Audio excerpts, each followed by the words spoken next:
You're listening to Psych with Mike. For more episodes or to connect with the show with comments, ideas, or to be a guest, go to www.psychwithmike.com. Follow the show on Twitter @PsychWithMike or like the Facebook page @PsychWithMike. Now, here's Psych with Mike. Welcome into the Psych with Mike Library. This is Dr. Michael Mahan, and across from me is Mr. Brett Newcomb. How are you today? I'm doing very well. Good. So we are shamelessly You must have been listening to a lot of music. plugging ourselves. Yes. I haven't been listening to enough music, actually. Oh, then you need to do it more. But we want to say to people in the audience, you hear this on other podcasts, and I'm going to... They say listen to Psych with Mike? Other podcasts, yes. Every podcast that I've ever listened to says listen to Psych with Mike. All right, good. But if you are listening to Psych with Mike and you think that Psych with Mike is a valuable asset to you, then we are asking you to tell a couple of other people about us and to encourage them to listen. So I had some weeks ago. That's right. You can play along at home. Listen and comment. Yeah. Listen and respond. Oh, absolutely. And we're open to that. You can go on Where can they do Apple Podcasts and you can rate us and give us a review, and that would be tremendously beneficial. If you're going to say something positive. If you're not, don't bother. I'm not sure if it matters. Yeah. But I would prefer to read positive comments.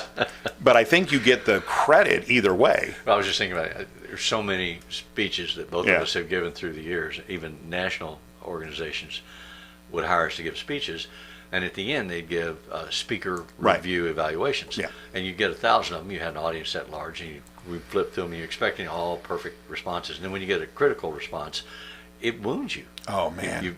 You absorb it more powerfully than you absorb any of the powerful ones. The good ones you just dismiss, like, well, of course they say that. Right. The negative ones, the hurtful ones, you're like, well, I remember getting one time that said the seats were really uncomfortable. Like I had any control over the Right. seating in the venue. Right. So I was all upset about it, and I couldn't get it out of my head. So when you get stressed like that, I mean, even though it's a totally irrational, non-linear kind of thing, your argument today is that music can help me with that. It can help me reduce my stress. Well, okay, so specifically not your stress, but the damage that can be done to your brain by looking at a screen for Oh, so it's an more extended narrowly period of focused. time. I thought you were arguing that music in its own right can be stress reducing, can help people balance themselves emotionally better. I think that Because I know is music therapists say actually that a thing, you should yeah. make, what the heck they call it, but you make a selection of songs that you put together for exercising. A playlist. A playlist for when you're exercising or when you're depressed or when you're sad or when you're grieving or what have you. If you know enough, I cycle through these emotions pretty regularly. I need a playlist for this. That those are beneficial. Those are positive. Oh, I think that yes, absolutely. And not somebody else making the list for you, but you, based on your orientation to music, what do you listen to that jacks you up? Like if you're working out, gets your blood flowing and positive energy, or what soothes you when you're upset, what focuses you when you're not focused, and make a list for that. There are actually companies that will take a scan of the electrical impulses of your brain and then put that into a computer that will run an algorithm and will construct music that is specifically Soothing for your brain. Yeah, that is specifically focused to be the perfect what am I trying to say?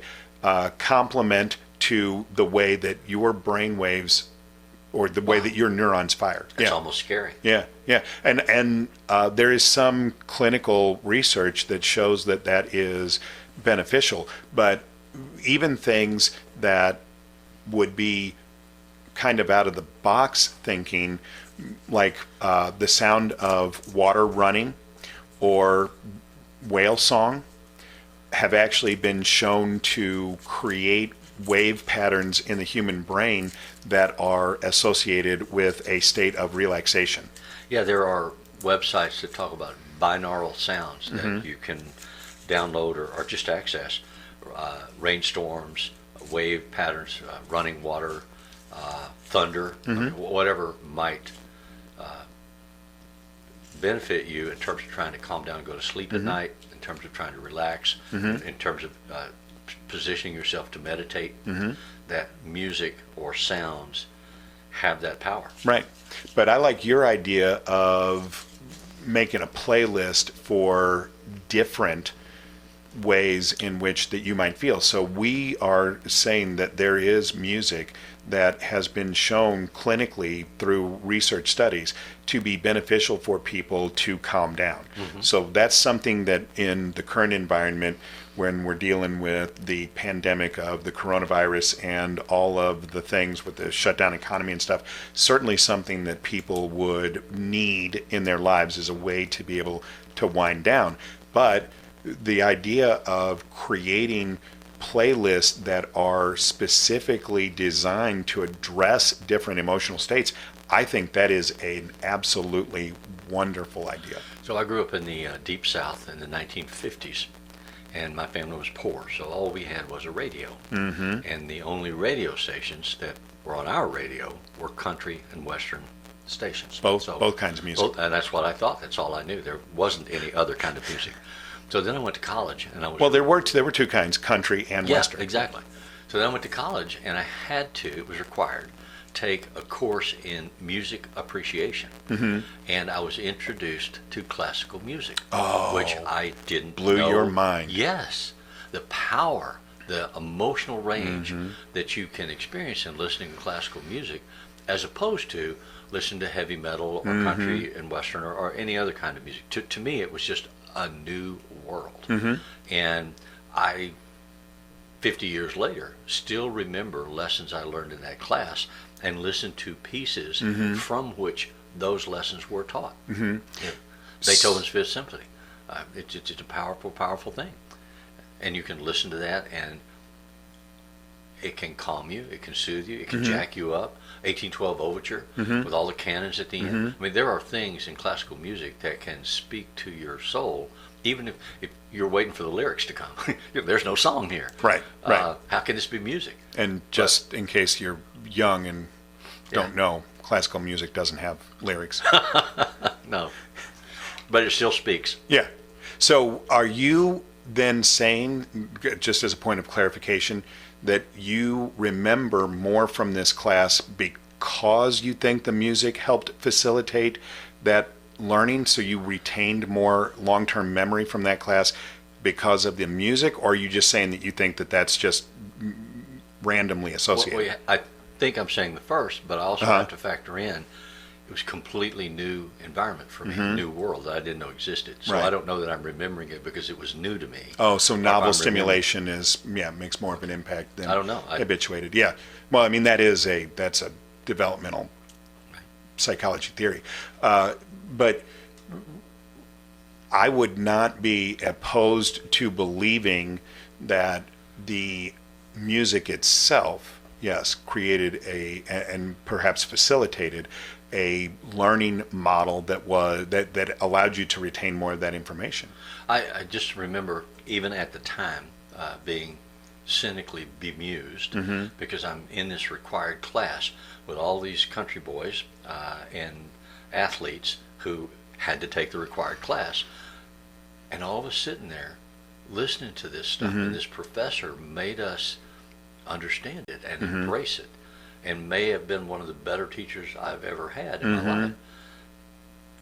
It's just a whole new world opened up. And so I would say to people, consider the possibility that there are new worlds unknown for you that perhaps music could help you access in positive experiential ways, especially if you cycle through depression or anxiety or OCD behaviors, realities, that maybe they could be a component or a complement to your management of those emotional states. And I did not posit this question to you when we were doing show prep, so I know I'm hitting this with you now, and and so you may. I'm always able to say I don't know. Okay. One of the things that I have struggled with is I have had clients tell me that they find Metallica or that kind of discordant, loud, discordant music soothing. I don't find that to be the case, and so I wonder if that is possible or if that's something that they are telling themselves because they want to see themselves as identifying with that kind of music. So see yourself sitting in a psychologist's office.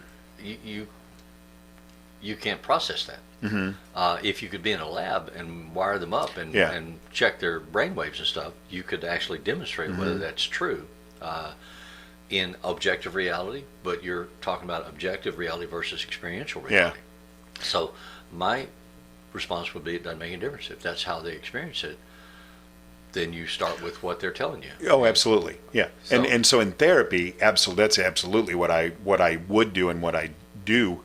I said do. But you're such a child. I entertain myself.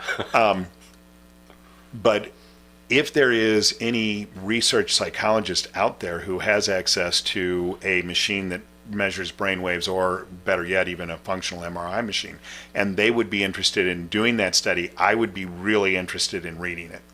Because if you have a piece of published information, that makes you right in your interpretation. Oh, I don't know. Yeah. Yeah. Okay. Or it makes me more confident. All right. But what I would hope is that somebody would do that study and they would find that for the individual who perceives that kind of discordant music to be soothing, that it actually was, and that they could actually map the brain waves and say this is consistent with this person being. You would hope that is what they would find. You don't think that's what they would find. I don't think it is. Yeah, no. I don't either.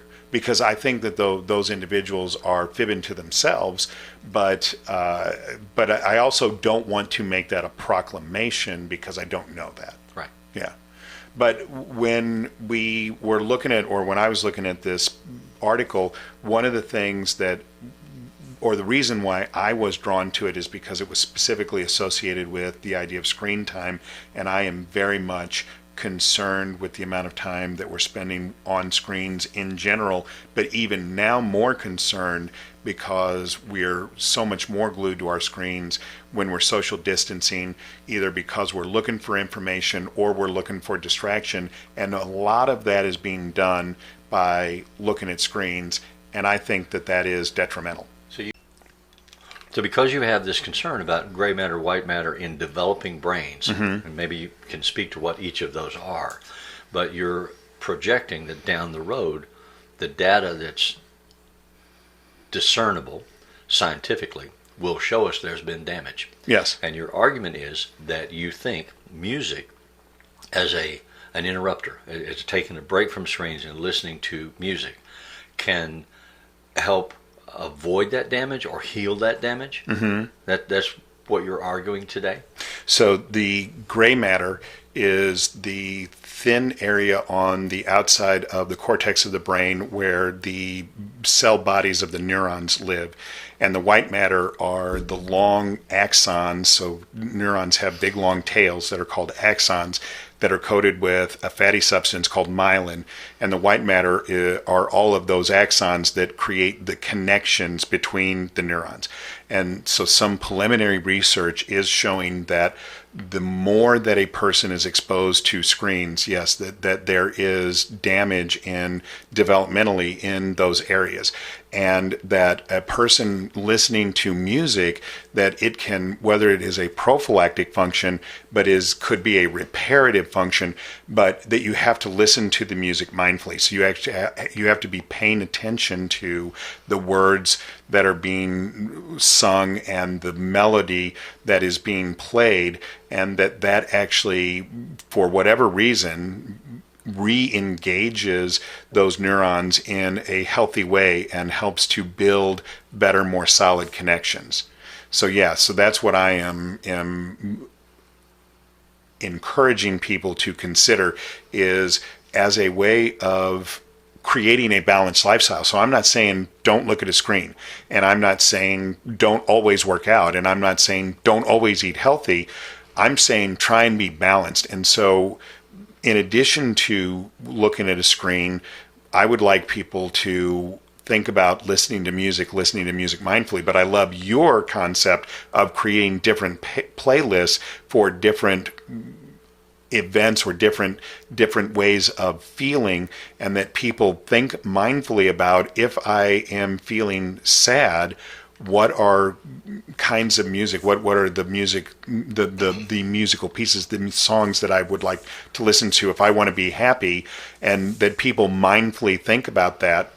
But then also read a book. I mean, so do lots of different things to create balance. So your argument is that we're multimodal beings. Yes. And we have frequency inputs that are across a spectrum or a range. Not all of them are visual. And if we only concentrate on the visual, I mean, literally the harmonics in our system are affected by that.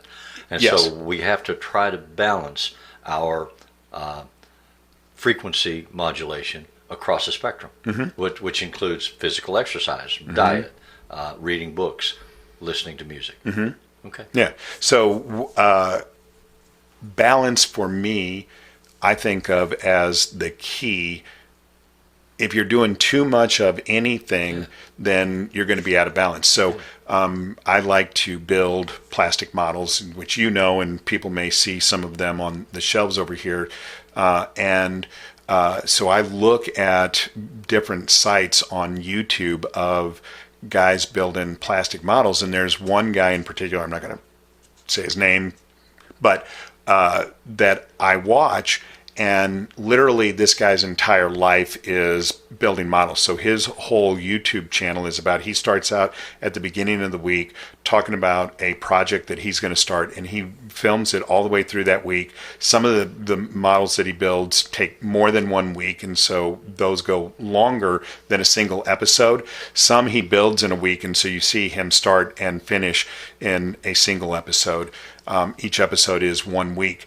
But that's all the guy does. And I wonder, that doesn't feel very balanced. I have seen a YouTube channel that just shows a fireplace burning or a waterfall falling. Well, those things are when we did the ASMR.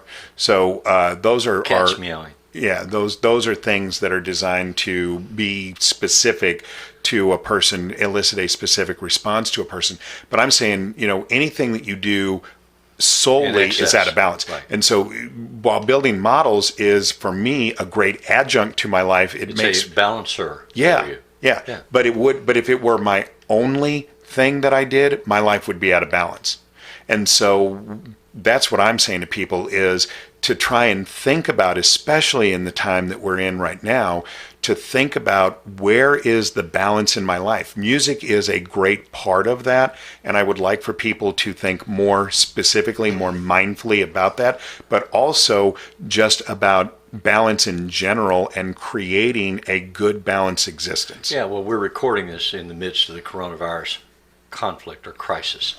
But your argument would be... Well, it is a war, so... So I've heard.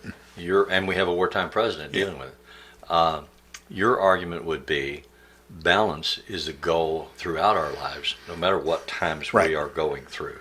And if we tilt too far in one direction and only have one source of consumption, that we're going to get distorted. Okay. Yeah. I have no... And for people who listen to the show regularly, they know this. For people who may be catching this episode and haven't heard us talk before, you're at a stage in your life where you are now retired. Yeah.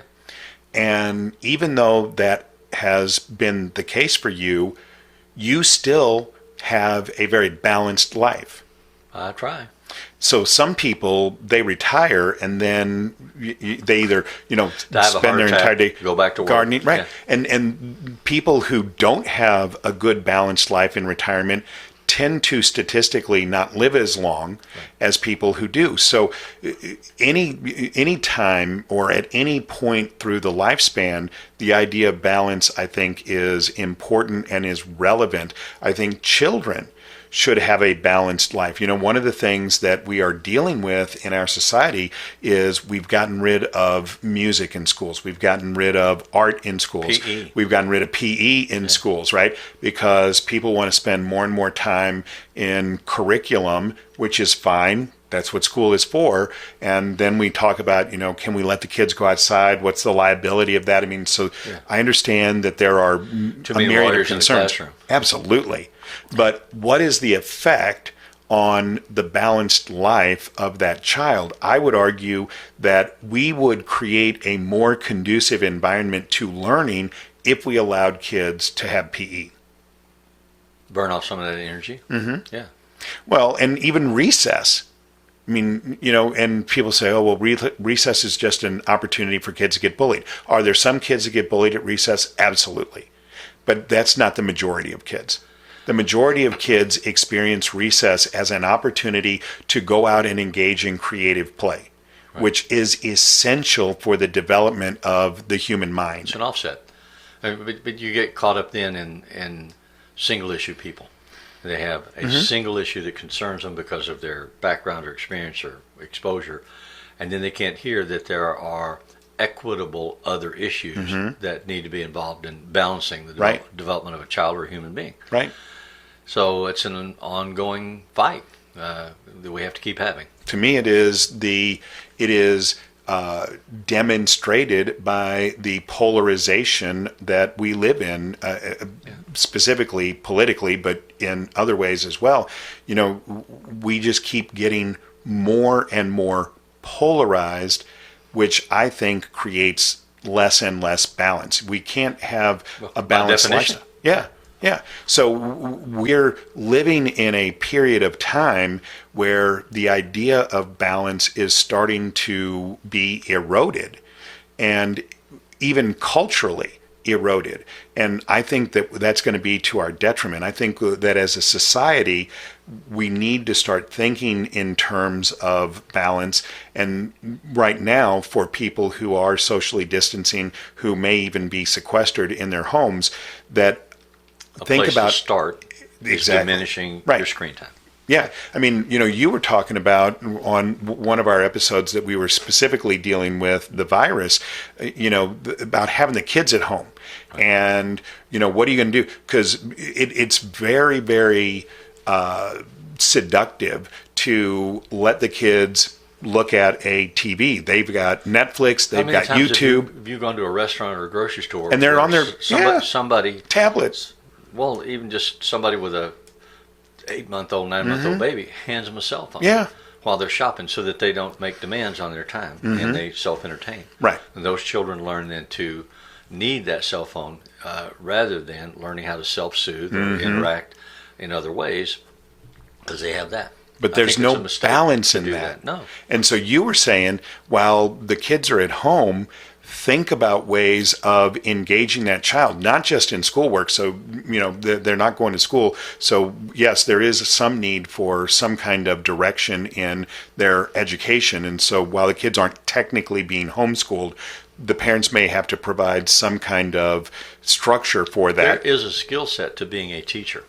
Sure. To developing and presenting a lesson that will engage children on multiple levels of ability. Most parents don't have that skill set. And so if we're now saying, oh, hey, all you parents, homeschool your children, teach them these things, I say that you have to begin the dance with some emotional harmony. And that means that it's a bigger concern to me in the short term if schools are disrupted, that the child comes back with a healthy mental state. Right.